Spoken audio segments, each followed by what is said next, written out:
later, a lot of creative people had mindless jobs. Michelangelo worked in a marble quarry. Herman Melville was a customs agent. Albert Einstein worked for the patent office. And what is it you want to patent, Herr Smith? I call it Smith's theory of relativity. Hey, look at this. What?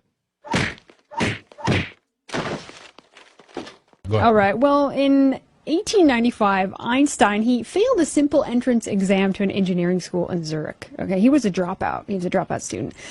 He was cruel to his first wife. He beat her. He cheated on her. Then he married his cousin, who he cheated on constantly. He estranged from his sons. He left them with no money, although he had it. He was a Marxist who hated McCarthy for hunting commies. In fact, he was mentioned by Stalin's Soviets as a close friend. This TV show says, oh, he was just an internationalist. No, he was a commie. He says he was a pacifist, but he wanted war with Germany. He actually wanted to genocide Germans. There was a quote where he said, the Germans can be killed or constrained after the war, but they cannot be re-educated to a democratic way of thinking and acting. It is hoped that by war's end, they will largely have been killed off. Albert Einstein said this.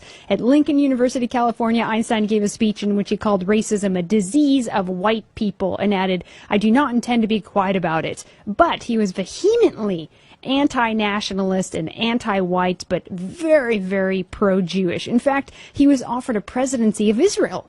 He politely declined the offer by saying, I'm deeply moved by the offer from our state of Israel and at once saddened and ashamed that I cannot accept. He was a hardcore Zionist but opposed nationalism at every turn for Europeans. In fact, he wanted to crush it.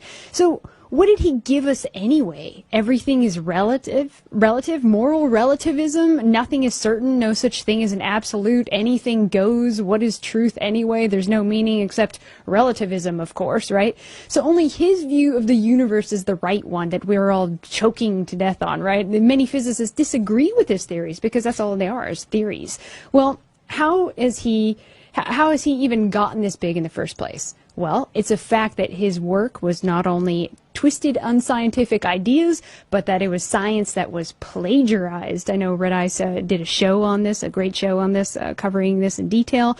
His writings included his popular 1924 book, Meaning of Relativity, which was plagiarized from the Lorentz transformation, plagiarism of the mass energy equivalence, largely based on the work of George Fitzgerald and Hendrik Lorentz, Irish and Dutch theoretical physicists.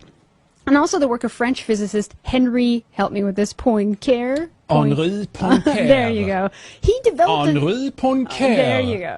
He developed a theory of relativity years before Einstein. And it gets worse. Plagiarism of Paul Gerber's groundbreaking work on the speed of gravity. Okay, this was a German guy. And the idea that the speed of light was a constant and was independent of the motion of its source was not Einstein's at all, but was proposed by the Scottish scientist James Maxwell in 1878. Also,